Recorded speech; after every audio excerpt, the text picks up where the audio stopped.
Précédemment sur la chaîne Magnum 44. Bon, arme française, c'est pas souvent qu'on en voit en vidéo. Et peut-être que celui-là, tu feras... Peut-être que, voilà, on verra. Ouais, parce que je le ramène avec moi chez moi. C'est sûr. Il faudrait que je regarde un petit peu le matos que j'ai, mais oui, ça va être sympathique. Je sais pas. Des clips, je crois que j'en ai. Je pense pas que c'est super bonne réputation. Enfin, tu verras. On verra.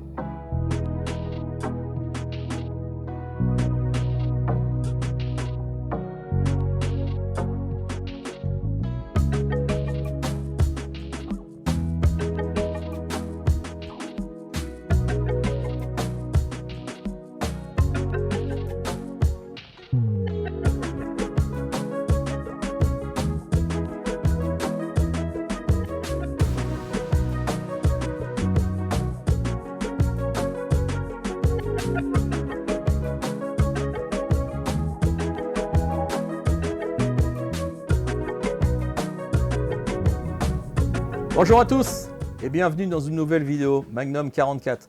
Aujourd'hui, devant vous, une arme française. Vous l'avez reconnue? Non? Il s'agit du Berthier 0715. Bon, tout d'abord, je voudrais remercier la personne qui m'a prêté cette arme. Vous la connaissez certainement. Il s'agit donc de Thomas de la chaîne Le Feu aux Poudres. C'est son arme. Et pourquoi j'essaye cette arme? Tout simplement, en fait, c'est lié à la vidéo qui se trouve ici, qu'on avait fait à Ancenis. On avait tiré avec des Berthier, Berthier 90 3 coups, un petit mousqueton, et puis un Berthier turc. Et donc dans cette vidéo, vous allez voir, entendre surtout, il m'avait proposé donc d'essayer cette arme chez moi, tranquillement. Et il m'avait dit, tu verras Xavier, elle a mauvaise réputation cette arme. Elle est peut-être pas super. Bon, les amis, cette arme, elle est devant vous. J'ai pu faire des tirs, je me suis bien amusé avec, j'ai eu quelques révélations, aussi quelques échecs. Je vais tout vous expliquer et ça sera dans la suite de la vidéo. Donc, grand remerciement à Thomas de la chaîne Le Feu aux Poudres, bien sûr. N'oubliez pas de vous abonner si ce n'est pas déjà fait à ma chaîne et à la sienne. Bon, c'est vrai que les armes françaises, vous n'allez pas forcément en trouver beaucoup sur ma chaîne. Moi, je suis plutôt, vous allez rigoler, mais plutôt arme italienne, plutôt les Carcano. Bon, c'est pas mes préférés, pour être honnête. Moi, je suis plutôt arme anglaise, arme américaine. Bon, et puis voilà, je suis un petit peu disparate. C'est vrai que je préfère les armes plutôt Seconde Guerre mondiale. Là, on est clairement sur une arme Première Guerre mondiale. Et bon, le calibre, vous l'avez vu, c'est du 8... c'est du 8 Lebel. Bon, c'est pas un calibre qui est super compliqué à faire. C'est pas un problème.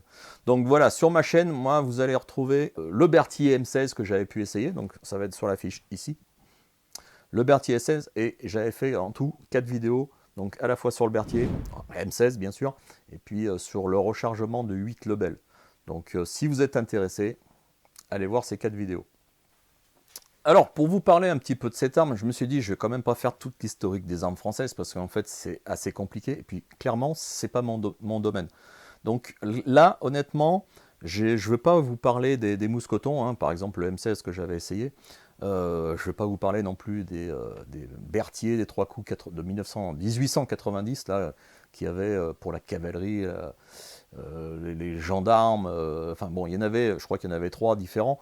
Les Berthier 1892 non plus, et puis modèle M16, bon, je vous incite bien sûr à aller voir la vidéo que j'avais fait là-dessus. On va rester sur les fusils. C'est déjà bien assez compliqué. Le prédécesseur de cette arme, bon, je pense que vous le connaissez tous, c'est le Lebel.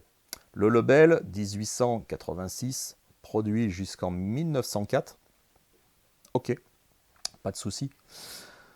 Qu'est-ce qui est arrivé juste après? Le Berthier, donc Berthier 1902, qui était indo-chinois. On l'appelait indo-chinois parce que c'était les armes qui étaient envoyées donc, dans les colonies françaises, donc en Indochine. Après, qu'est-ce qu'on a eu? Le 1907, colonial, appelé autrement sénégalais. Et puis ça s'est arrêté là, jusqu'à la Première Guerre mondiale. La Première Guerre mondiale est arrivée, les troupes françaises étaient équipées principalement de Lebel, donc il y en avait quand même un sacré paquet, je dirais plusieurs millions.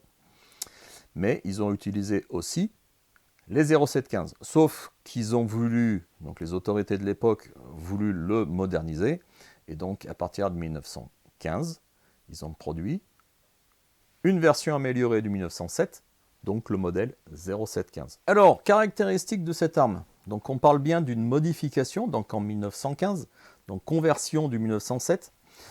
Qu'est-ce qui a été changé sur cette arme? Il a été changé le levier d'armement de la culasse. Il a été changé le quillon, l'embouchoir pour tenir la baïonnette. Avant, c'était un quillon qui était coudé. Là, c'est redevenu droit.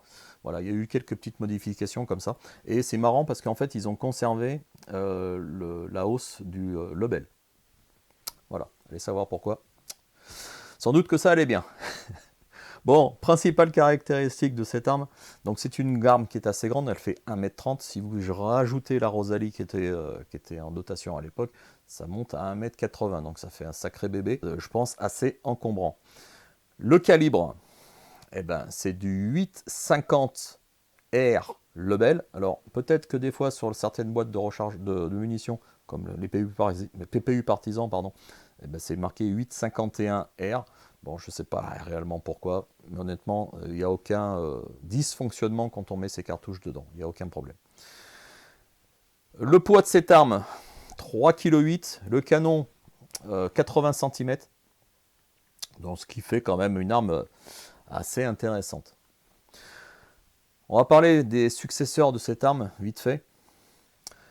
1915. 1916, donc début 1916, je crois que c'était en février-mars, ils ont changé encore cette arme. Et ils ont adopté la version M16. Alors, version M16, qu'est-ce que c'est la différence?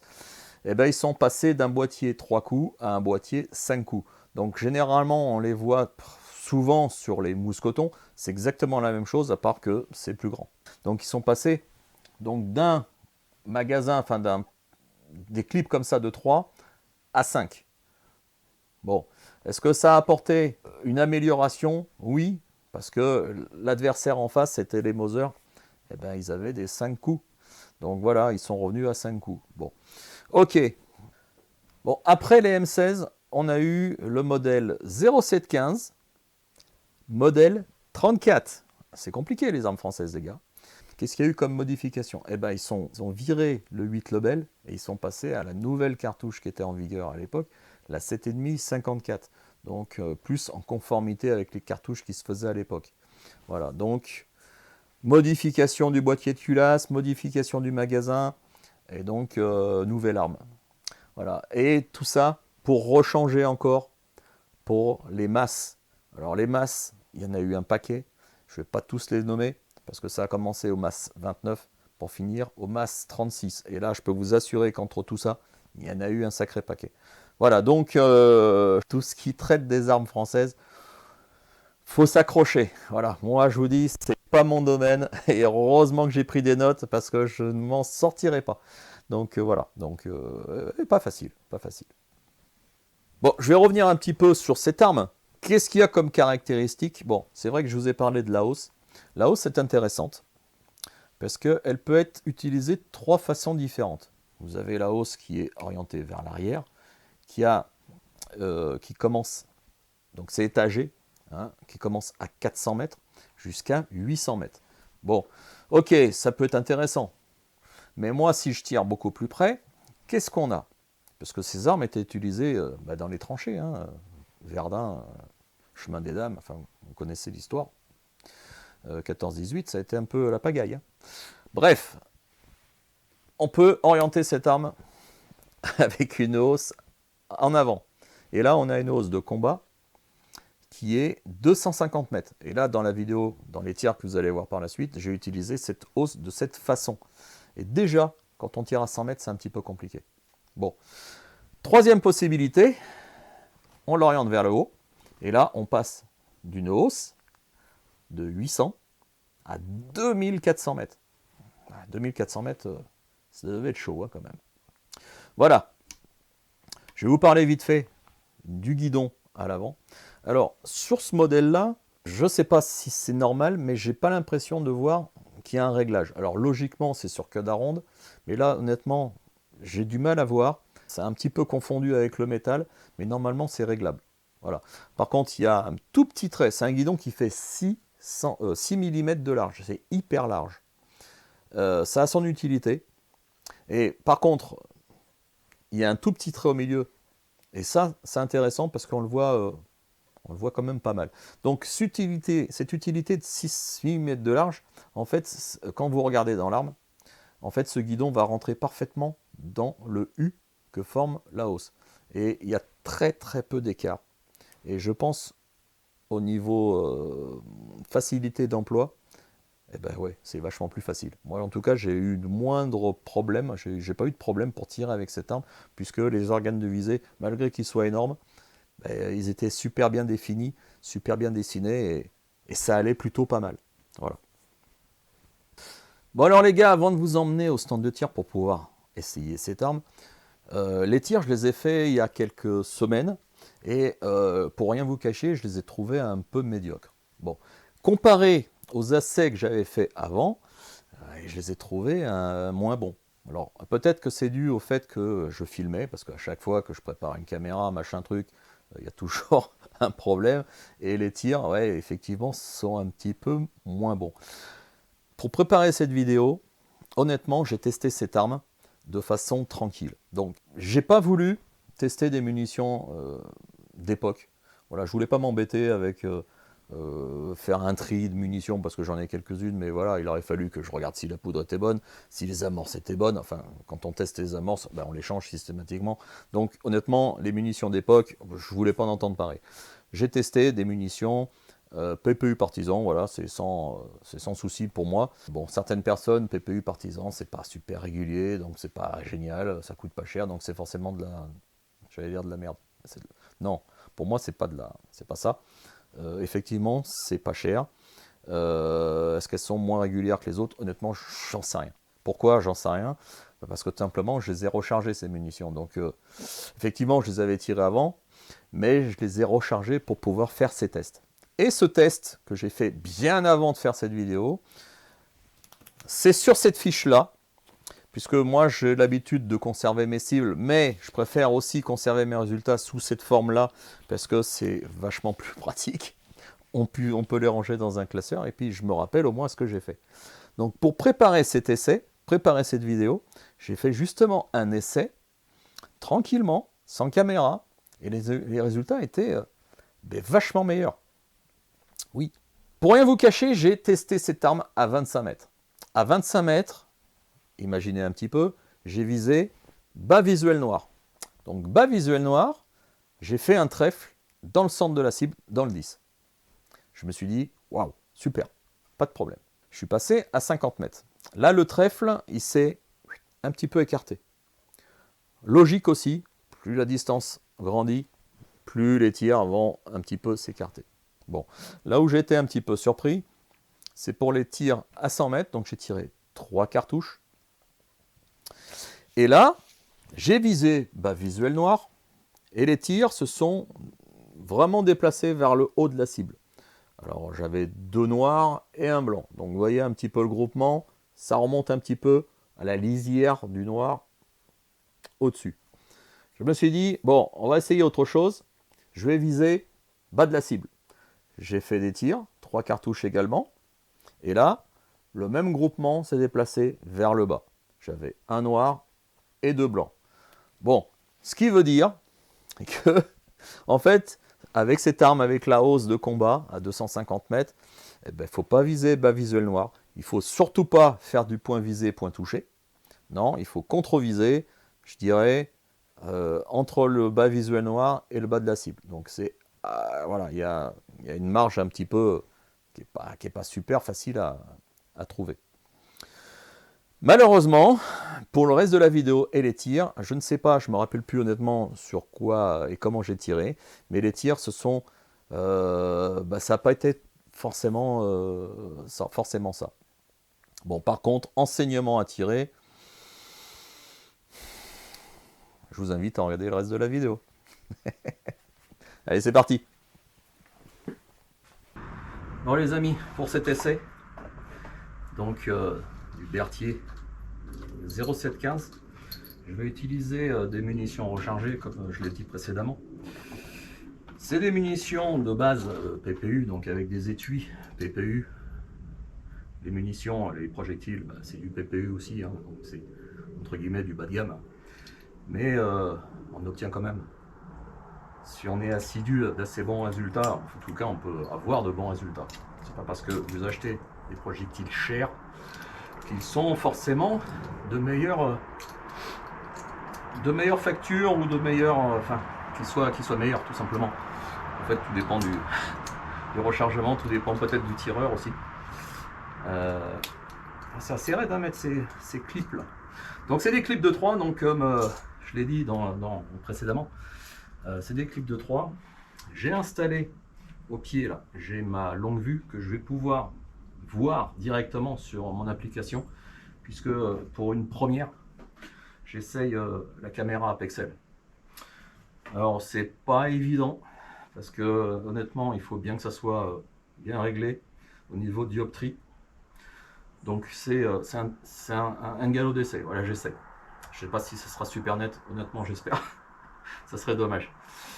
Bon, je vais tester donc à déjà 50 mètres. C'est un fusil que j'ai testé précédemment hein, pour essayer de voir si déjà les munitions étaient correctes, pour voir si mon rechargement était correct, pour voir si cette arme était correcte au niveau hausse guidon. J'avais testé à 25 mètres, hein, je ne vais pas vous le cacher, j'avais testé à 25 mètres, c'était très bon. Je suis passé à 50 mètres, c'était légèrement plus au-dessus. Et à 100 mètres, c'était carrément, alors pas au-dessus de la cible, hein, mais c'était bien remonté. Bon, pour la vidéo, je vais y aller tranquille. Et je vais tester donc ce Berthier. Voilà. Allez, on tente le coup. Je garantis rien. Avec ce beau fusil français des années, pour celui-là, je ne sais plus quelle date il est, de 1915, ouais, effectivement.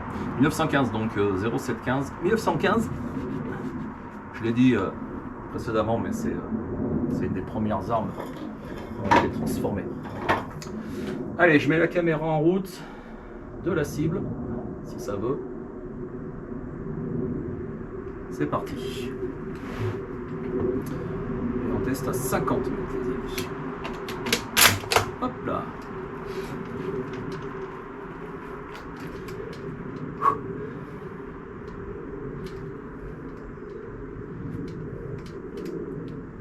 Et je vais viser, comment c'était, je vais pas viser bas visuel noir, hein, contrairement à certains qui me disent pourquoi tu tires bas visuel noir. Bon, on est dans le tir sportif les gars, on n'est pas à la guerre. Et tirer dans le bas visuel noir, ben, en fait c'est qu'on y voit mieux tout simplement. Donc après il faut savoir ce que donnent les résultats quand on fait bas visuel noir. Toute logique, on devrait viser plein pot, hein, pour viser point touché. C'est pas tout le temps le cas. Donc là je vais essayer de viser, alors peut-être pas plein centre, quoique on va essayer. Allez, je vise plein centre et on regarde ce que donne la première balle.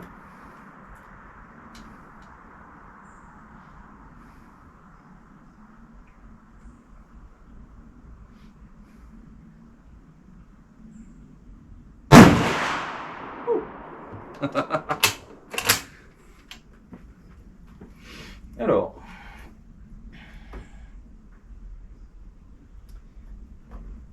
ok. Ah ok. Ah ouais, en haut. Je vais faire bas visuel noir, vous avez vu hein. Là, je pensais qu'elle était... Non, je la voyais mal, mais elle est en haut. Donc bas visuel noir.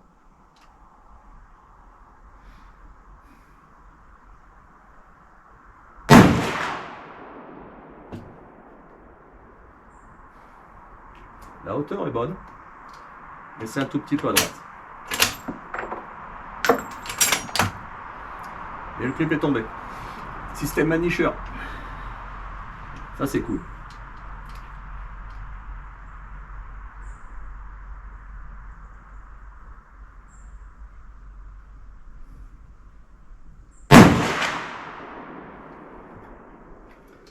Ah, il tire un tout petit peu à droite, hein. C'est dommage. Hein. Mais la hauteur est pas mal. Ouais, c'est pas mal. Bon, j'en essaye d'autres. Je vais essayer de compenser un tout petit peu sur la gauche. Là, on va en faire 3 de plus.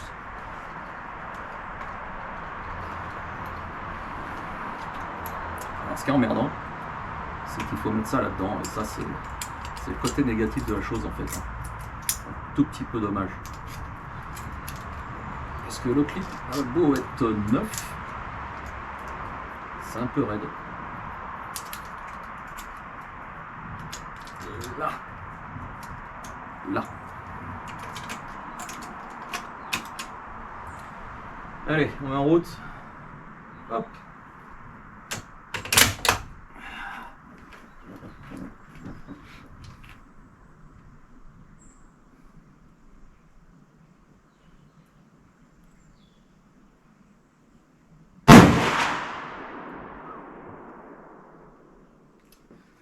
J'ai tapé un tout petit peu plus à gauche. Ça mériterait un petit réglage. Mais le problème sur ces armes-là, c'est qu'on peut ni régler le guidon, ni régler la hausse en latéral. Ça, c'est un problème. Alors évidemment, hein, c'est pas des fusils, c'est pas des armes faites pour faire de la compétition. Hein, on est bien d'accord, hein, c'est des armes de guerre. Hein.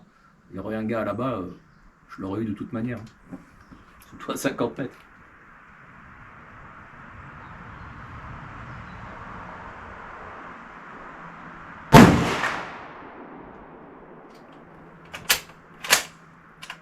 Encore un peu haut. Ah, c'est pas méchant. Ah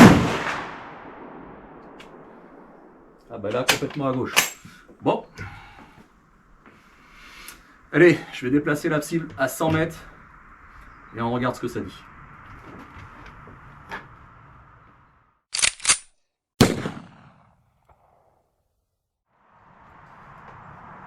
Allez, 3 munitions de plus. Bon, j'ai des difficultés quand même avec cette caméra Pexel. La résolution, bon, j'ai avancé en fait la caméra et l'objectif à 50 mètres pour pouvoir filmer à 100 mètres. Enfin, je ne sais pas si vous comprenez un petit peu le truc. C'est qu'en fait les distances, malheureusement, j'ai l'impression qu'en fait il y a des interférences ici avec tout le métal qui est autour et le Wi-Fi un petit peu des difficultés. Bon, c'est pour ça que j'ai rapproché la caméra un peu de la cible et puis pour surtout voir un petit peu mieux. Bon, ce qui est important, c'est pas forcément ce que filme la caméra, c'est surtout mes tirs. Donc honnêtement, comme je regarde tout avec mon téléphone, je peux zoomer, mais pour voir les impacts, ça va être un petit peu chaud quand même. Hein. Enfin, pour moi. Vous, peut-être qu'avec la caméra, ça ira peut-être mieux. Bon, là on est à 100 mètres les gars. Je vais mettre les lunettes et le casque. Je vais en tirer 3 de plus. Là, clairement, dans ma mémoire, si je me rappelle bien comment j'avais fait la dernière fois, j'avais fait bas visuel noir. Même pas. Je crois que j'avais tapé bas de la cible. Bas de la cible pour pouvoir tirer sensiblement. Alors, j'avais fait 2 tirs. J'avais fait 2 tirs de 3. Il y avait des tirs qui étaient arrivés haut et des tirs bas. Alors, je m'étais basé entre le bas visuel noir pour une série et bas de la cible pour l'autre. Mais là, il va falloir que je joue entre les deux. Ça va être folklorique, les gars. Allez, c'est parti. J'enregistre. Yes, ça marche. Allez. Hop là. 100 mètres.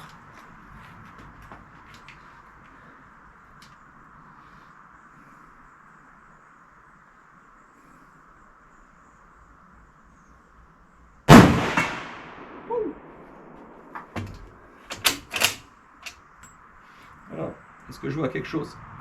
Alors oui, c'est arrivé carrément en haut, c'est ce que je disais. Et je tire bas visuel, vraiment bas, visuel cible. Hein. Vous avez vu les organes de visée, c'est pas évident. Avec la hausse au plus bas. Allez, je vais viser carrément en bas cette fois-ci. Hein. Et plein centre.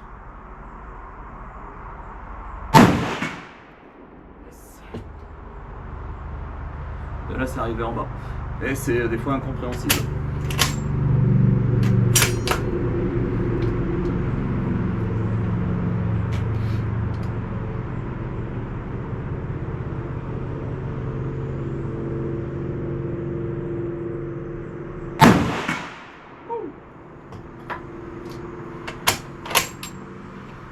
Alors ma caméra a un bug, enfin mon application, je sais pas où ça a tapé. Ah, ben ça a tapé, pas visuel noir cette fois-ci. C'est à peu près, en fait c'est à peu près les mêmes résultats que j'avais eu lors de mes essais, totalement tranquille, hein, cool, sans filmer, si quoi que ce soit, enfin histoire, je faisais des essais pour préparer la vidéo. J'ai les mêmes résultats maintenant. C'est quand même assez impressionnant, quoi. Pourtant l'arme elle est très très bonne. Le canon est miroir. Mais bon, canon miroir ça veut pas dire qu'il est super. Allez, 3 de plus, histoire de s'amuser. Est-ce que je vais voir quelque chose? J'en doute.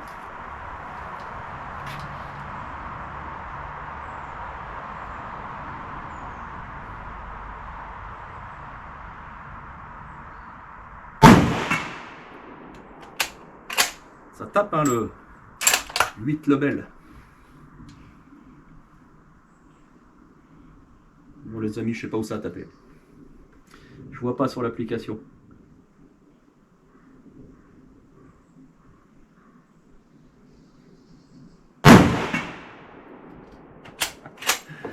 Ah, c'est marrant.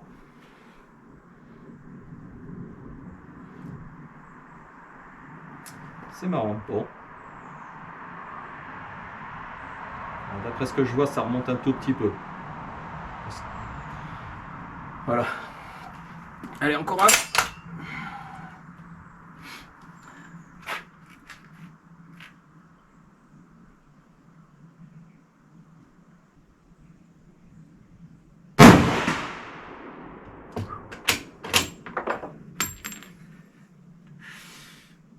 Allez, stop. Ah, c'est une arme sympa, hein, franchement. C'est pas souvent que j'utilise des armes françaises, surtout des comme ça. Première guerre mondiale, pur jus. Mais c'est marrant. Bon, les résultats, ben, je vais aller les voir. Parce que là, honnêtement, ça merdouille un petit peu l'application. Ah, clairement, là c'est tout flou. Bon, c'est pas grave, normalement ça a bien enregistré.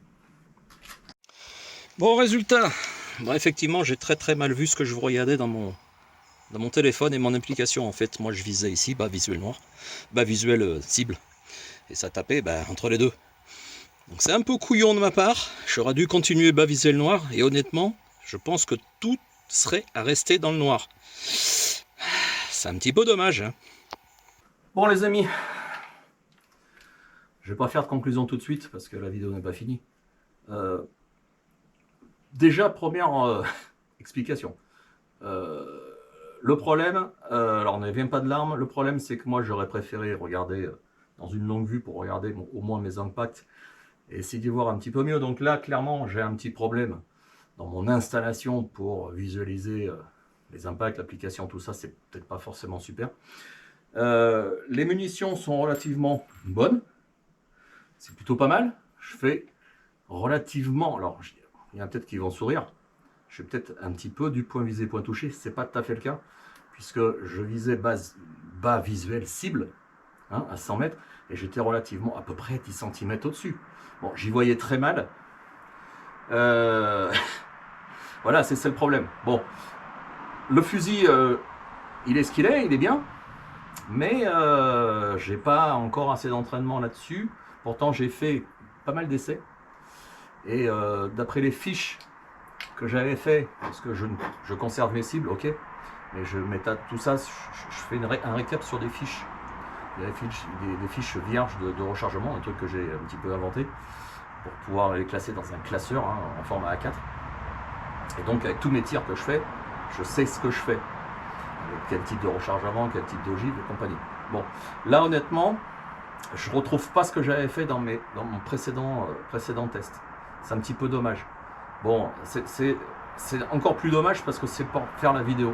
Mais vous avez vu, le groupement, même si c'est pourri, il se trouve quand même relativement en bas, alors que je visais bas. Donc effectivement, si j'avais visé, peut-être pas plein pot, mais si j'avais visé bas visuel noir, effectivement, peut-être que tout serait groupé dans ce foutu noir, hein. dans ce set, au minimum 7, ça aurait été plutôt sympa. Bon, est-ce que je vais m'arrêter là? Non, continue à regarder les vidéos parce que c'est pas fini.